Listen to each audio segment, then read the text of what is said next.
आपने ऐसे कितने वर्ड्स पढ़े होंगे जिनके आखिर में ईडी या डी आता है? आपका जवाब होगा काउंटलेस, बहुत सारे। यकीनन गिने हमने भी थोड़े हैं, बहुत ज़्यादा वर्ड्स हैं ऐसे तो। और ऐसे जो वर्ड्स हैं जिनके आखिर में ईडी या डी आता है, अमूमन वो रेगुलर वर्ब्स होते हैं। कुछ तो नाउन भी हो सकते हैं, लेकिन majority of them regular verbs होते हैं। रेगुलर वर्ब्स उन वर्ब्स को कहा जाता है जिनकी सेकंड और थर्ड फॉर्म में ईडी या डी आता है। यहाँ तक तो बात बिल्कुल सादा सी है, लेकिन अब मसला ये है, ये जो हज़ारों लाखों रेगुलर वर्ब्स हैं जिनकी सेकंड और थर्ड फॉर्म में ईडी या डी आता है, इनकी प्रोनाउंसिएशन 3 तरीकों से होती है। ये बहुत कंफ्यूजिंग है बिगिनर्स के लिए। यानी ये पॉइंट तो क्लियर हो गया कि रेगुलर वर्ब्स के आखिर में ईडी या डी आता है, लेकिन इनकी जो प्रोनाउंसिएशन है वो 3 मुख्तलिफ तरीकों से होती है। और इस लेसन में यही प्रोनाउंसिएशन मैं आपको सिखाने वाला हूँ, इसीलिए आपने ये लेसन कंप्लीट देखना है। अगर आपने बीच में स्किप कर दिया तो आपका कोई फ़ायदा नहीं होगा। सिर्फ 3 टिप्स हैं, और ये 3 टिप्स अगर आप सीख लें तो ऐसे जितने भी वर्ड्स हैं जिनके आखिर में ईडी या डी आता है, उन्हें आप बिल्कुल आसानी से प्रोनाउंस कर सकेंगे। वो 3 पॉइंट्स जो मैं आपको बताने लगा हूँ, बस आपने वो याद रखने हैं।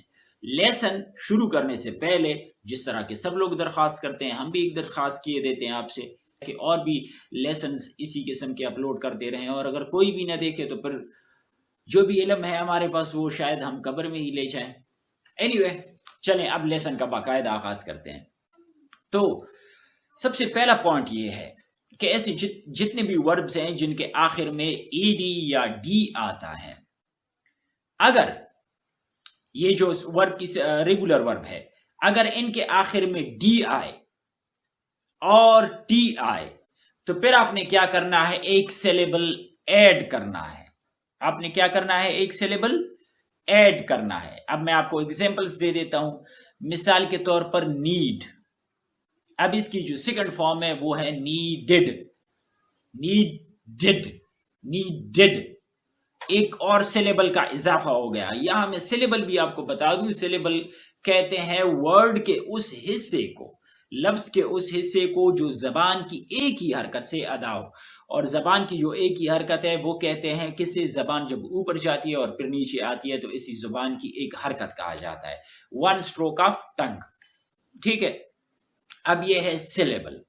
ठीक है, तो ऐसे जितने भी वर्ड्स हैं जो डी और टी पर ख़त्म होंगे, उनमें आपने क्या करना है, उनमें आपने एक और सिलेबल ऐड करना है, और उनकी आवाज़ गोया बिल्कुल वाज़े होगी। जैसे need, needed, want, wanted, left, lifted.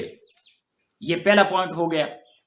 अब दूसरा पॉइंट ये है कि अगर कोई वर्ड वॉइसलेस कॉन्सोनेंट जैसे कि पी, के, एस वगैरह, एस एच, इन पर ख़त्म हो, यानी वॉइसलेस का मतलब ये है कि आखिर में अगर वो पी हो, के हो, एस हो या एस एच हो और जिसकी आवाज़ ना हो, तो फिर उनमें क्या होगा कि उनमें वो टी का साउंड प्रोड्यूस करेगा।